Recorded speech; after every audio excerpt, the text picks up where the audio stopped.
I think I've become Han Solo, not Luke Skywalker. Han Solo. I mean, I'm 35 years old. I'm the same age Harrison Ford was when the original 1977 Star Wars movie came out. That's me. I'm not 20. I'm not 16. I'm not 23. I'm 35. The way I see the world now is much different than the way I did before.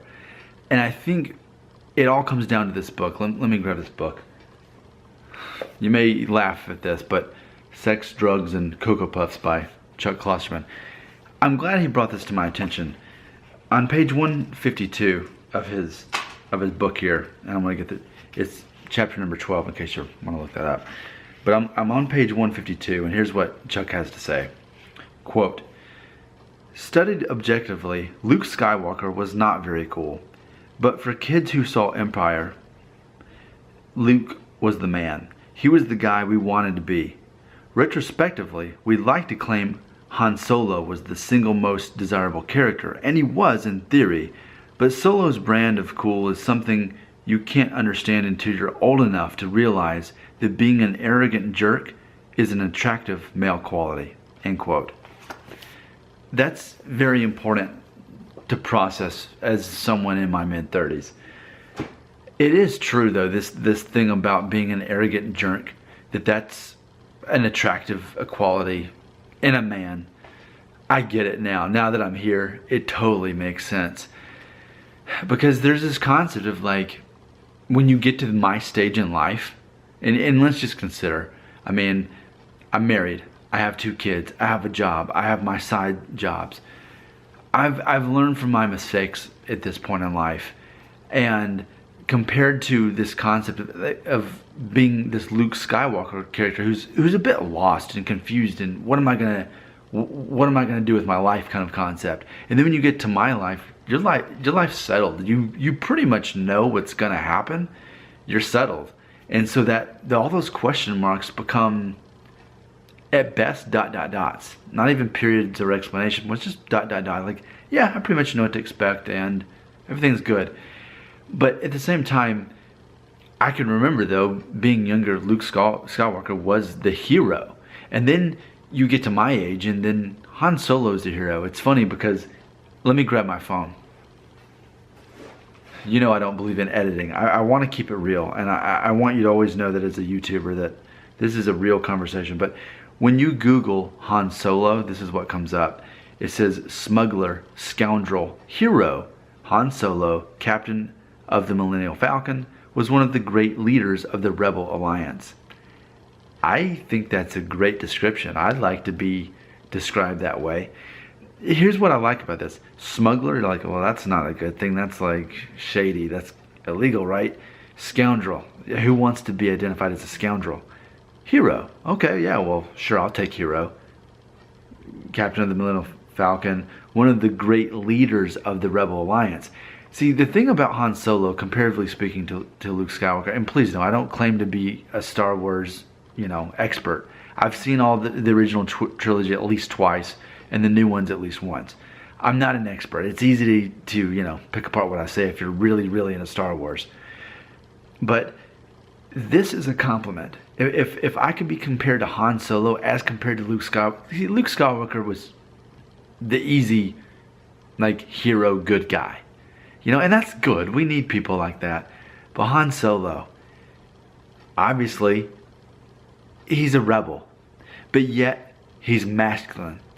And ultimately, he ended up doing the right thing. By default, he did. Not necessarily on purpose. He just had a job. In the original Star Wars, he just had a job to do, and that was to basically help transport the good guys. It was just a paid gig. It was a third party, like, here you go, okay, good. But then he gets caught up in all the good stuff, and by default, ends up, again, becoming a great leader of the Rebel Alliance. And that's what matters to me. I want to be a great leader. But what I understand better now at age 35 that I couldn't understand when I was a teenager or when I was in my early 20s or even my mid 20s, something I couldn't understand is that the world isn't as black and white as it seems when it comes to good and evil. And that's why my favorite TV shows include Lost and Breaking Bad. I mean, I've watched every episode of all those shows at least once. And that's something that really captivates me about those shows is, in theory, every good person, you see how they're evil, and every evil person, you see how they're good. And the older I get, the more I see myself that way. It's funny because it's like, even as a Christian, I think of how, had I died when I was 19 or 20, okay, yeah, I wouldn't have lived long enough to have made as many mistakes, but I also had a lot of pride in my life. And now that I'm 35, I've made enough mistakes to not be judgmental towards other people. I mean, I know we all are to a certain degree. I get that. But I'm not interested in passing judgment on anyone, because I'm thinking I've got enough in my life, in my own brain. I know too much now.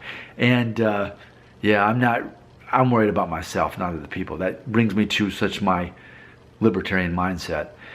So in closing, Han Solo.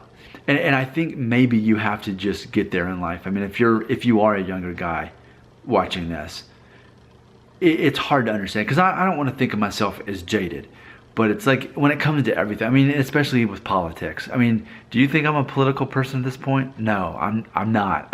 Why would I want to put my faith and image in one side of the fence? No, the cool thing to do is to be middle of the line, to be the third party spectator, just kind of watching, you know, kind of the critic. Oh, okay, that's what they're doing these days. Okay, you know, to really pan the camera back and like get a good feel of what's going on. You know, this whole concept of good versus evil. Yeah, I want to be good. That's what I want to be. But I've learned there's so much gray areas in life, and I don't want to think of myself as a manipulator. Yet I know that ultimately, being good at relationships, you ultimately manipulate people.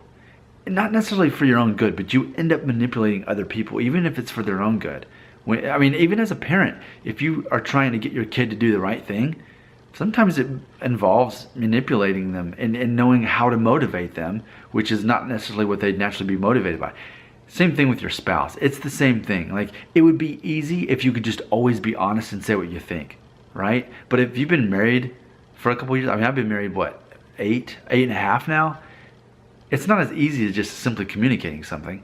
You have to know how to motivate them, how to say that right thing, how to translate it to where ultimately they're hearing a message that they want to hear, even though had you said it honestly, honesty wasn't quite the best policy. Translating it into what they need to hear was. So I've become, yeah, sure, jaded. I'm more familiar with the gray areas in life. Ultimately, yeah, I want to do the right thing. I want to be a good guy. And ultimately, in the end, Han Solo, he was a good guy. But he didn't necessarily start out that way. And ultimately, he only become a good guy by default. He was really kind of in the middle, in the beginning. And I just identify with him more than I do Luke Skywalker. I think it's just part of growing up. So, and if you don't follow what I'm saying, all I can say is wait till you're 35, and then maybe you'll see what I mean. I want to be a good guy, but ultimately, Han Solo, he seems like the cool guy. I'm Nick Shell. Thanks for watching my video. And if you feel like subscribing, do. But hey, just because almost 900 people have so far, don't give in to the peer pressure. You know, maybe those people aren't happy they subscribe. Maybe they don't like my videos after the first. So just play it slow. You know, don't do this as an impulse subscribe. I want you to do what's right for your own life. Just take that into heart.